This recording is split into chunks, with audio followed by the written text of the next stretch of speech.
Assalamualaikum warahmatullahi wabarakatuh. Yang terhormat kepada Ibu dosen, Ibu Tesatri Astuti, SEMM, dan teman-teman yang saya banggakan. Puji dan syukur kita panjatkan kepada hadirat Allah Subhanahu wa Ta'ala atas rahmat dan karunia-Nya sehingga kita bisa diberikan kesehatan hingga saat ini. Tak lupa juga salawat serta salam kita curahkan kepada Nabi besar Nabi Muhammad Sallallahu Alaihi Wasallam. Pada kesempatan kali ini, kami dari kelompok 2 akan mempresentasikan materi mengenai karya tulis ilmiah dan artikel. Sebelumnya, izin memperkenalkan diri. Nama saya Andika Yanuari selaku moderator yang akan menuntun pelaksanaan presentasi ini dengan baik. Tak lupa juga teman-teman saya Abim Ilham Marisman, Hendrik Ramdhani, Muhammad Ridi Ramadan, Wisnu Juhana, dan Yayang Wiguna.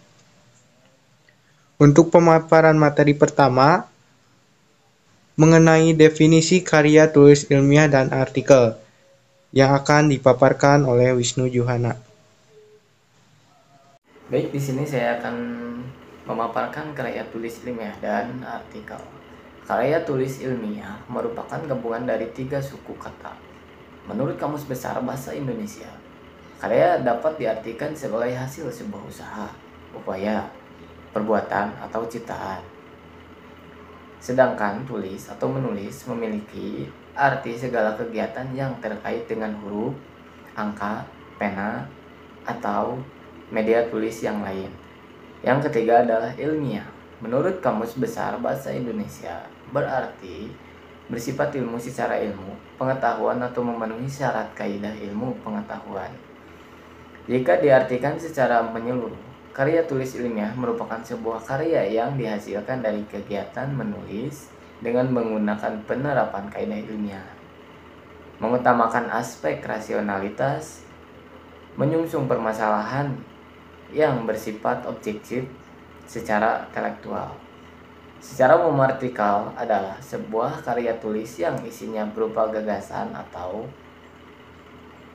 fakta yang dapat membujuk, meyakinkan, mendidik, serta menghibur pembacanya. Biasanya artikel memiliki panjang kalimat dengan jumlah karakter tertentu. Biasanya artikel dibuat untuk keperluan publikasi di buletin, surat kabar, media sosial, kanal digital, dan lain sebagainya. Fungsi karya tulis ilmiah. Fungsi untuk pendidikan. Pada saat penulis berada di bangku sekolah menengah atas, penulis pernah mengikuti kegiatan ekstrakurikuler karya ilmiah remaja. Dari sini penulis belajar banyak tentang dasar penulisan, mengajak penulisnya untuk berpikir kritis, menuliskan pemikiran atau hasil percobaan ilmiah, kemudian mempertanggungjawabkan hasilnya agar lebih lengkap lagi ketika berada di bangku perguruan tinggi, menulis laporan praktikum, dan membuat makalah. Merupakan kegiatan rutin yang berujung pada penulisan skripsi atau tugas akhir.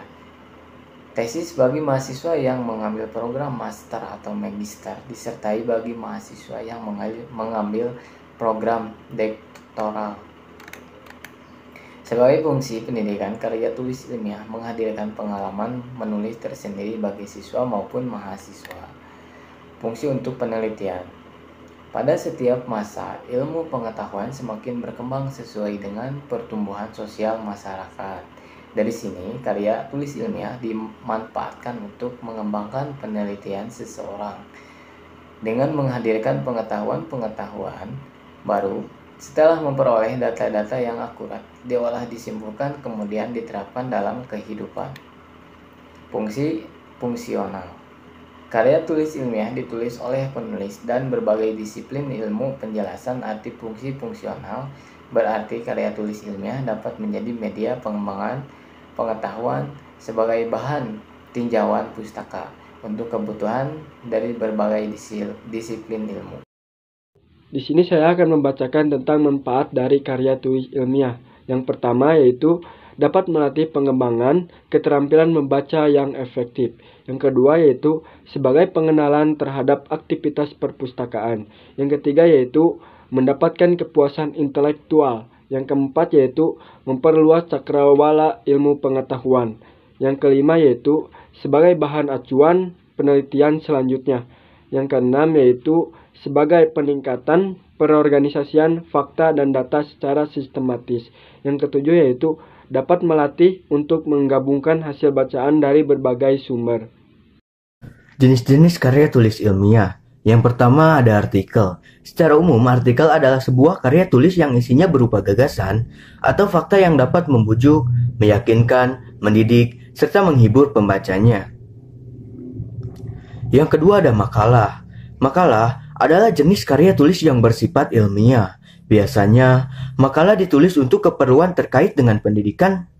Dalam penyusunannya, diperlukan data pendukung dari hasil observasi lapangan dari sebuah masalah dalam penelitian. Data yang terkumpul diperlukan untuk mencari penyelesaian masalah dalam penelitian. Biasanya, makalah ini disampaikan dalam seminar, simposium, atau uji materi. Yang ketiga ada skripsi. Skripsi adalah istilah yang digunakan di Indonesia untuk mengilustrasikan suatu karya tulis ilmiah berupa paparan tulisan hasil penelitian mahasiswa strata 1 yang membahas fenomena atau permasalahan tertentu dengan menggunakan kaidah yang berlaku. Penekanan isi dari skripsi terletak pada orisinalitasnya. 4. Kertas kerja. Jenis karya tulis ilmiah yang hampir mirip dengan makalah, tetapi analisisnya lebih mendalam, biasanya work paper berisi catatan-catatan auditor, berisi prosedur audit yang digunakan, metode uji yang dilakukan, informasi yang diperoleh, dan kesimpulan yang dibuat berdasarkan auditnya. Yang kelima ada tesis.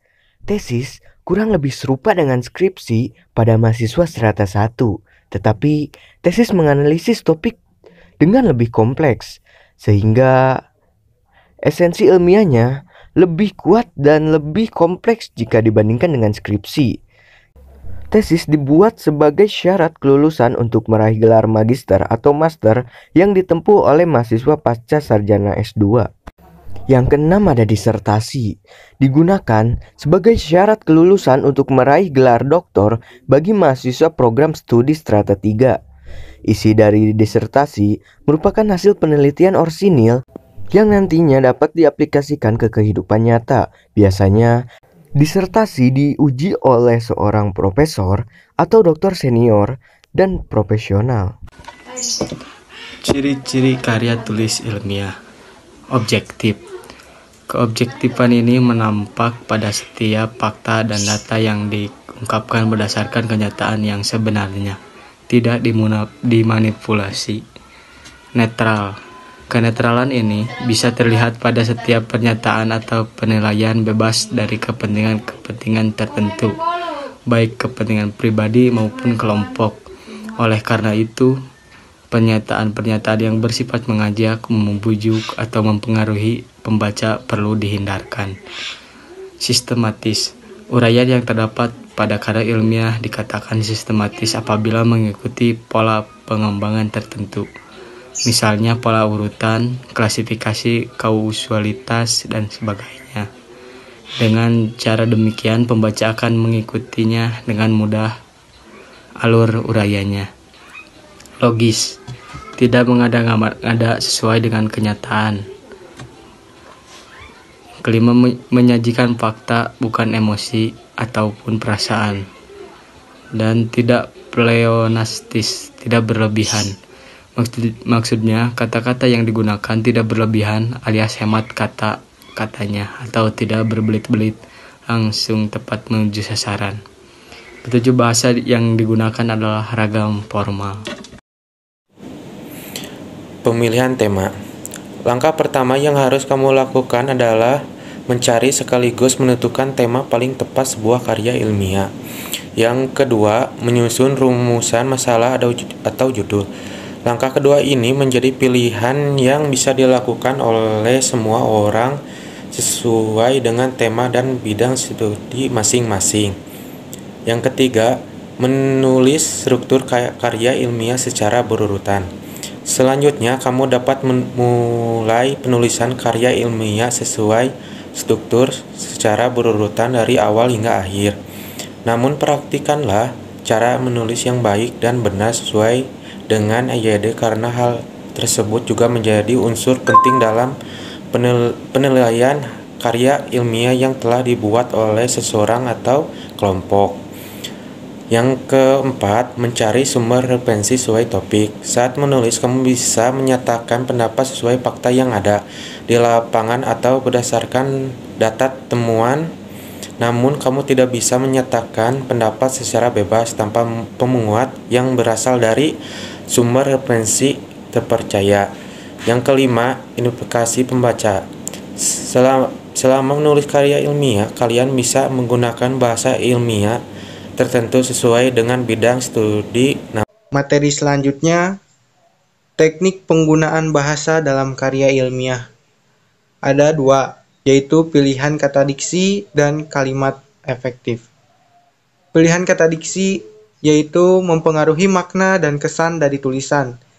Diksi akan berkaitan dengan ketepatan dan kesesuaian pemilihan kata.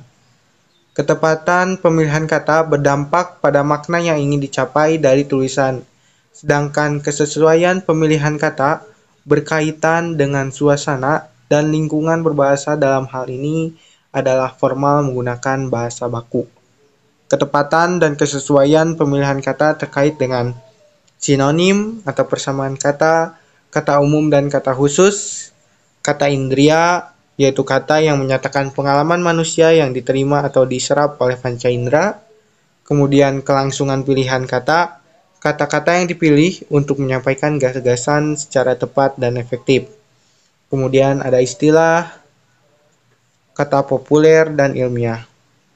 Yang kedua, kalimat efektif. Kalimat yang memenuhi kriteria jelas, sesuai kaidah, ringkas, dapat mengungkapkan gagasan penulis dengan baik, sehingga pembaca dapat menangkap gagasan dengan tepat. Adapun syarat kalimat efektif adalah, yang pertama ada kesatuan gagasan atau struktur kalimat pada gagasan harus baik. Kemudian koherensi atau kesejajaran bentuk, contohnya imbuhan sama. Kemudian penekanan, posisi pertama, urutan logis, pengulangan kata.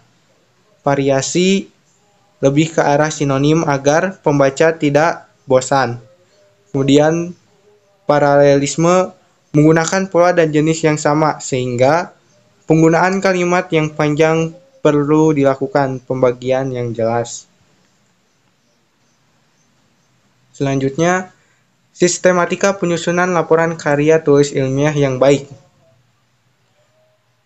Yang pertama ada pendahuluan, yang kedua kerangka teori, yang ketiga metode penelitian, yang keempat pembahasan penelitian, yang kelima penutup. Pendahuluan adalah latar belakang masalah, rumusan masalah, tujuan penelitian atau tujuan penyusunan laporan karya tulis ilmiah, manfaat penelitian, kemudian uraian tentang karya ilmiah. Yang kedua adalah landasan teori dan hipotesis penelitian. Hipotesis adalah dugaan sementara. Kemudian bab 3 yang pertama jenis penelitian, definisi konsep dan operasional variabel. Yang ketiga populasi dan sampel penelitian. Yang keempat jenis, sumber, dan teori pengumpulan data. Yang kelima teknik analisis atau pengujian data. Yang keempat ada gambaran umum objek penelitian. Simpulannya, karya tulis ilmiah merupakan sebuah karya yang dihasilkan dari kegiatan menulis dengan menggunakan bahasa ilmiah dan ragam bahasa ilmiah. Tentunya berdasarkan fakta atau referensi yang jelas. Macam-macam karya tulis ilmiah diantaranya ada makalah, artikel, skripsi, tesis, dan disertasi. Kemudian artikel adalah sebuah karya tulis yang berisi pendapat, gagasan, pikiran, atau kritik terhadap persoalan di masyarakat menggunakan bahasa yang populer. Sekian presentasi dari kelompok kami. Semoga bermanfaat bagi kita semua. Mohon maaf bila ada kesalahpahaman dalam pengucapan kata. Selebihnya saya kembalikan kepada Ibu dosen. Assalamualaikum warahmatullahi wabarakatuh.